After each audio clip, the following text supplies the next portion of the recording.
Part 43 में आपका स्वागत है। इंसर्ट टैब चल रहा है। चार्ट तो हमने देख लिया, पाइवट चार्ट तो ऑलरेडी हमने कवर कर लिया है पुराने पार्ट्स में। अब हम यहाँ पे स्पार्क लाइन वाली चार्ट देखेंगे। स्पार्क लाइन चार्ट बाकी है हमारा, राइट। इसमें लाइन, कॉलम और विन लॉस, ये तीन चीजें, और ये पार्ट 44 में हम कवर कर लेते हैं। इसके लिए मैंने डेटा ले लिया है। यहाँ पे देखिए डे 1 से लेकर डे 2 डेटा ऑलरेडी है आपके लिए, प्रैक्टिस के लिए भी मैंने दे दिया ये। और यहाँ पे मैं क्या करूंगा, डे 10 भी ले लेता हूँ, सपोज डे 10। और कोई अगर नंबर वगैरह आपको फास्ट ऐड करने तो रैंडम बिटवीन फार्मूला यूज कीजिए। जैसे कि आपको मैंने पहले भी बता दिया है कि रैंडम बिटवीन फार्मूला अगर आप लिखते हो, छोटा नंबर बड़ा नंबर बराबर बॉटम नंबर टॉप नंबर दे दिया और एंटर बटन प्रेस कीजिए, नंबर आ जाएगा। फिर उसके बाद इसे सिलेक्ट करके कंट्रोल डी, फिल डाउन, और ये नंबर बार बार चेंज होते रहेगा, राइट। तो इससे अच्छा मैं ये फॉर्मूला को हटाने के लिए होम टैब में कॉपी करूंगा और पेस्ट में जाकर वैल्यूज कर दूंगा, राइट। वैल्यूज क्यों, क्या, क्योंकि यहां से फॉर्मूला हट गया। जरा देखिए फॉर्मूला हट गया, ये मैंने पुराने पार्ट्स में बता दिया है आपको ऑलरेडी। अच्छा, ये डे जो मैंने ऐड किया 1 to 10 डेज है। इसमें सबसे पहले हम लाइन, स्पार्क लाइन चार्ट में ये लाइन वाला स्पार्क लाइन ऐड करते हैं, लाइन। तो मैंने हेडिंग दे दिया लाइन। अब करूंगा क्या, मैं यहाँ पे कर्सर रखूंगा। देखिए कर्सर कहाँ पे रखना है आपको, यहाँ पे चार्ट चाहिए, यहाँ पे कर्सर रख देना है। आपने इसको पहले इस्तेमाल नहीं किया होगा, लेकिन आज के बाद तो इसे इस्तेमाल आप करना शुरू करेंगे, क्योंकि इंसर्ट में स्पार्क लाइन यहाँ पे दिखाई दे रहा है। बस अभी आपको क्लिक करना है। इंटरेस्टिंग है ये पार्ट, छोटा है लेकिन इंटरेस्टिंग पार्ट है दोस्तों। Choose the data that you want. मैंने ये डेटा चूज कर लिया, राइट। ये डेटा मुझे चाहिए। ये डेटा देखिए, जैसे मैंने ये डेटा सिलेक्ट किया, now you can find out the data is here, B2 to K2। Okay, enter कीजिए। नाउ लुक एट देयर, आ गया। अब इसे ड्रैग करना है, सबका डेटा आ गया। और इससे दिख क्या रहा है, क्या दिख रहा है कि जैसे यहाँ पे दिखाई दे रहा है चार्ट में कैसे फ्लो हो रहा है ना। पहले कैसा था वैल्यूज, जैसे आप ये वैल्यूज, एक काम कीजिए, 0 डालिए और 0 यहाँ पे 10 डालिए। मैं आपको एक डेमो दिखा रहा हूँ, 0 और 10, और इसके बाद बढ़ाते जाइए, इस वैल्यू को ऐसा ड्रैग कीजिए। तो देखो चार्ट कैसे आ रहा है। मतलब आपको ये पता चलता है कि आपका प्रोग्रेस हो रहा है, क्या हो रहा है, कभी क्या हो रहा है, वो दिखाई देता है लाइन चार्ट।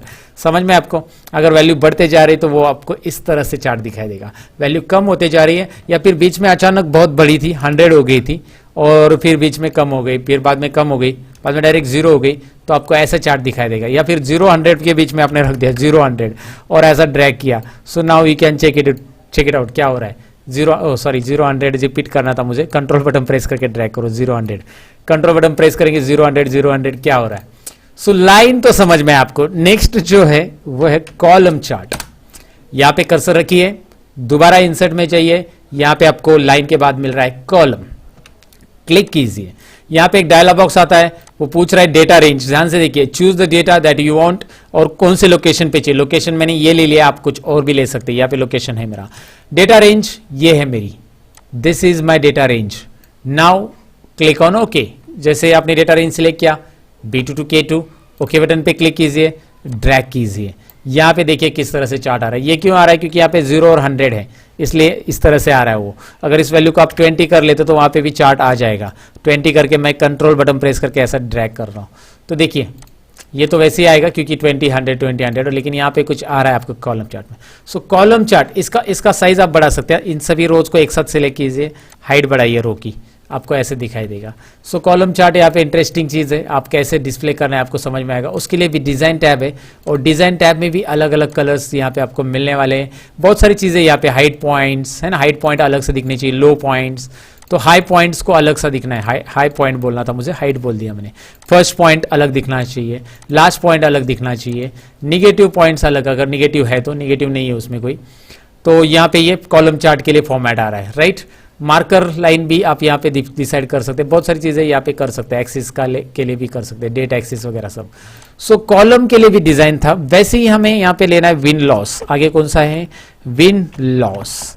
चलिए विन लॉस के लिए देखते हैं करना क्या है। सेम है, insert win loss, click, data range and hit okay. बस मैं यहाँ पे टाइम नहीं वेस्ट करूंगा, ड्रैग करूंगा, ये सब सेम आ रहा है। ये इसमें कुछ डिफरेंस आ रहा है क्योंकि यहाँ पे मैंने एक निगेटिव वैल्यू रखी है, दिखाई दे रहा है निगेटिव, ओ कहा गई, हाँ -25। निगेटिव वैल्यू की वजह से वो निगेटिव आ रहा है, और विन लॉस निगेटिव और पॉजिटिव वैल्यू में काम करेगा। जी हाँ दोस्तों, अगर मैंने यहाँ पे -100 रखा होता है, या फिर -50 रखा, 100 ही रख देते, -100, तो यहाँ पे देखिए क्या हो रहा है। -100 और 100 को मैं कंट्रोल बटन प्रेस करूंगा और ड्रैग करूंगा। सो विन लॉस कैसे आ रहा है, वैसे ये कॉलम भी दिखा है, लेकिन विन लॉस में इस तरह से आ रहा है। सो गेटिंग, और इसके लिए भी डिजाइन टैब आता है और वो भी आप यहाँ पे निगेटिव पॉइंट्स को अलग से हाईलाइट करने के लिए यहाँ पे चेक रखेंगे तो निगेटिव पॉइंट आएंगे।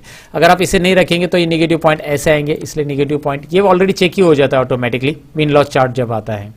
लो पॉइंट को अलग देखना है, हाई पॉइंट को अलग दिखाना है, फर्स्ट पॉइंट को अलग दिखाना है, लास्ट पॉइंट को अलग दिखाना है, सारी चीजें यहाँ पे अवेलेबल हैं। तो आप करके एक बार जरूर देखिए इन चार्ट्स को। ये इंसर्ट में अवेलेबल है और स्पार्क लाइन्स नाम से अवेलेबल है। स्पार्क लाइन चार्ट्स हमने यहाँ पे कवर कर लिया है। आगे बढ़ेंगे नेक्स्ट चैप्टर की तरफ। ये था 44। Thank you very much for watching. मैं सतीश लेता हूं आपसे अलविदा, बाय बाय।